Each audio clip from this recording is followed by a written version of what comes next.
YouTube family, welcome to my channel. आप सभी का हमारे YouTube channel Reema stories of world में स्वागत है। उम्मीद करते हैं आप सभी बढ़िया होंगे। फ्रेंड्स, तो आ गई है आप सभी के लिए एक और नई मज़ेदार और जोरदार कहानी। तो कहानी शुरू करने से पहले अगर आपने हमारे चैनल को सब्सक्राइब नहीं किया है तो अभी कर ले और बेल आइकन दबाना बिल्कुल भी ना भूलें, ताकि हमारे हर न्यू वीडियो की नोटिफिकेशन आपके पास सबसे पहले पहुंचे।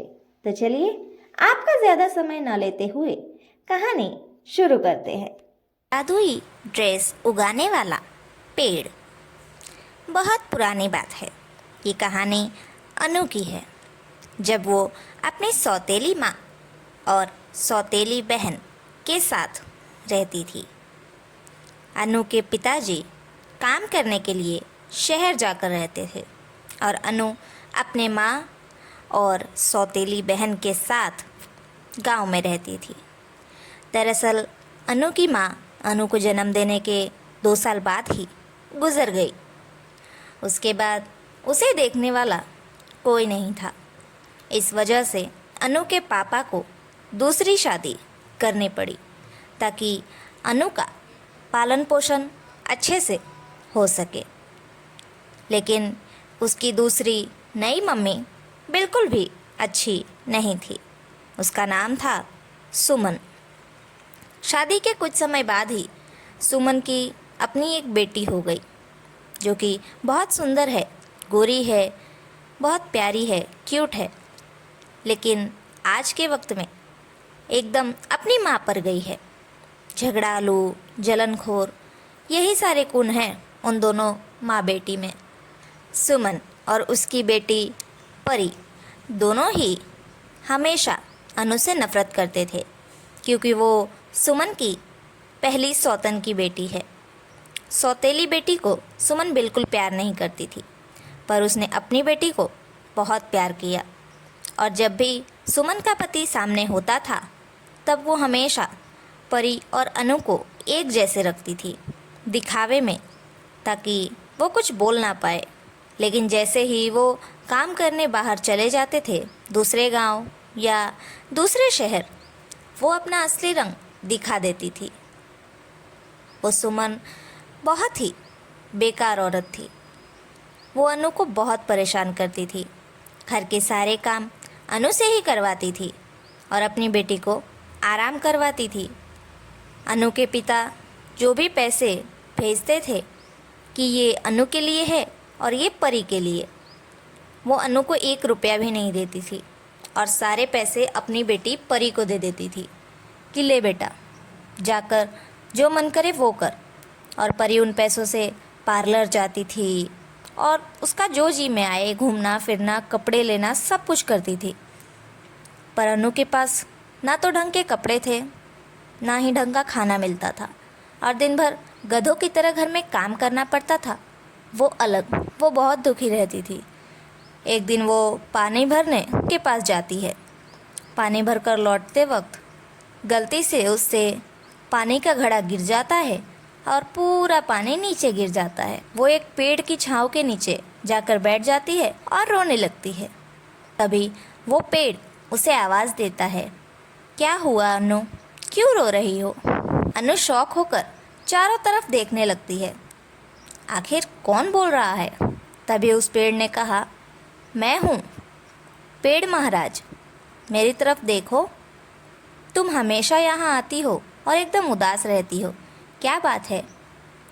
अनु ने अपनी सारी आपबीती उस पेड़ को बताई और उससे पूछा कि तुम बोल कैसे सकते हो? तभी पेड़ ने बताया, मैं बोल सकता हूँ, मैं जादुई पेड़ हूँ। यहाँ तक कि तुम मुझसे जो भी इच्छा मांगोगी मैं वो पूरी कर दूँगा। तुम्हारे पास पहनने के लिए ज़रूरत के अच्छे कपड़े नहीं है ना? मैं तुम्हें अच्छे कपड़े भी दे सकता हूँ। कहा, तुम झूठ बोल रहे हो, सब मुझसे झूठ ही बोलते हैं, तुम भी झूठ बोल रहे हो। अगर सच में तुम मुझे कपड़े दे सकते हो तो अभी के अभी मुझे बिल्कुल परी जैसे अच्छे अच्छे कपड़े पहना दो। तभी जादुई पेड़ ने जादू किया और अनु फटे पुराने कपड़ों से बदलकर एकदम अपनी सौतेली बहन परी के जैसे चमचमाते हुए अच्छे कपड़ों में आ जाती है। वो कपड़े निकाल कर और दूसरे कपड़े पहनकर छुपा कर घर ले जाती है और रख देती है। अनु बहुत खुश होती है कि अब उसे भी अच्छे कपड़े पहनने को मिलेंगे, अच्छा खाना खाने को मिलेगा। वो हर रोज़ उस पेड़ के पास जाती और जब कोई नहीं होता तब उस पेड़ से बात करती और उससे अच्छा खाना, अच्छी चीज़ें। अब अनु बहुत खुश रहने लगी थी। ये देखकर उसकी सौतेली माँ और बहन को जलन होने लगी थी कि ये आखिर इतनी खुश कैसे है। कुछ तो बात है जो इसे खुश कर रही है, क्योंकि हम लोगों ने तो इसे खुशी की कोई वजह दी ही नहीं है। इतना काम करने के बाद भी भला कोई खुश कैसे हो सकता है। उसकी सौतेली माँ जाकर अनु से सवाल करती है कि तुम इतनी खुश क्यों रह रही हो आजकल, कोई तो बात है, बता मुझे, वरना इतना मारूंगी कि हड्डियाँ टूट जाएंगी। अनु डर जाती है, पर फिर भी उसे ये नहीं बताती कि वो जादुई पेड़ का कमाल है। एक दिन बगल वाले गांव के एक राजकुमार का, यानी कि राजा के बेटे का जन्मदिन होता है। उस वक्त राजा का बेटा पूरे गांव में घूम घूम कर सबको खुद निमंत्रण दे रहा था कि कल मेरा जन्मदिन है, कल रात को ठीक 8 बजे सभी लोग मेरे घर, यानी कि हमारे राजमहल में आ जाना।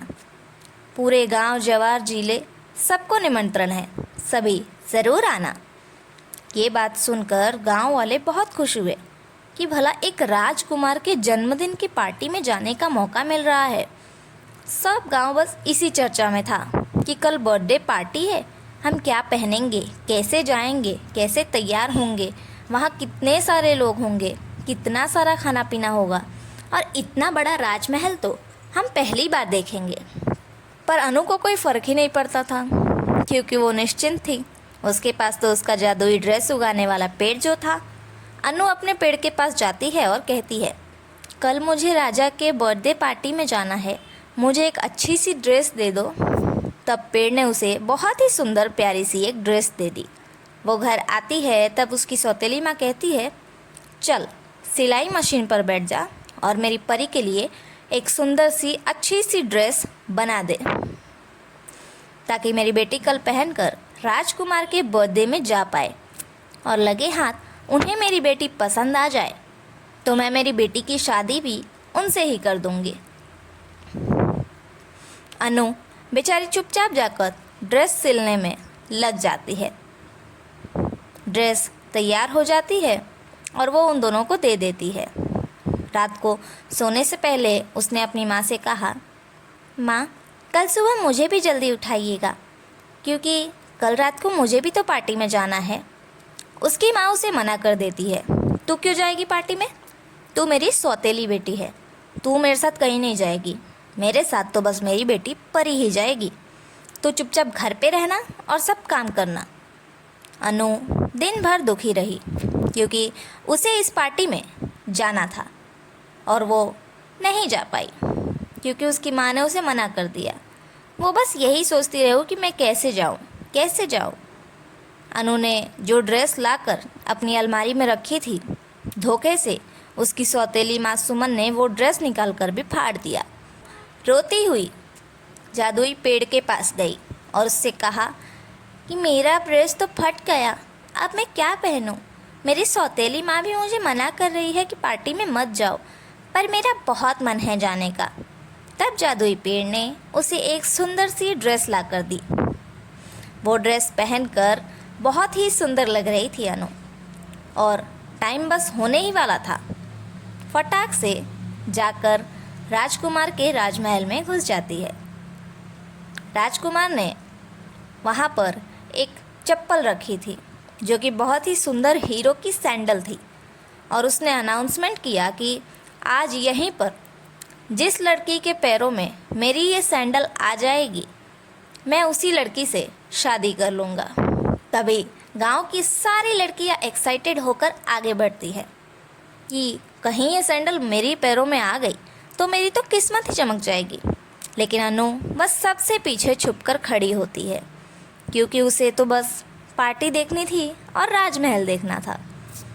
सभी लड़कियों के पैरों में बारी बारी से राजकुमार ने सैंडल डाली और चेक किया। किसी के भी पैरों में नहीं आई। अब 2 ही लड़कियां बची थी, परी और अनु।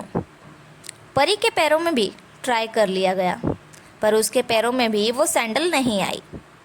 अब बारी थी अनु की, जो सबसे पीछे खड़ी थी। उसे राजकुमार जाकर अपने हाथों से उसका हाथ पकड़कर लेकर आते हैं और उसे वो सैंडल पहनाते हैं। उसके बाद वो सैंडल अनु के पैरों में एकदम अच्छी तरह से फिट हो गई। अनु की तो किस्मत ही जाग गई। राजकुमार ने उसी वक्त सबके सामने ये ऐलान कर दिया कि अनु से ही वो शादी करेंगे और ये शादी अभी के अभी होगी।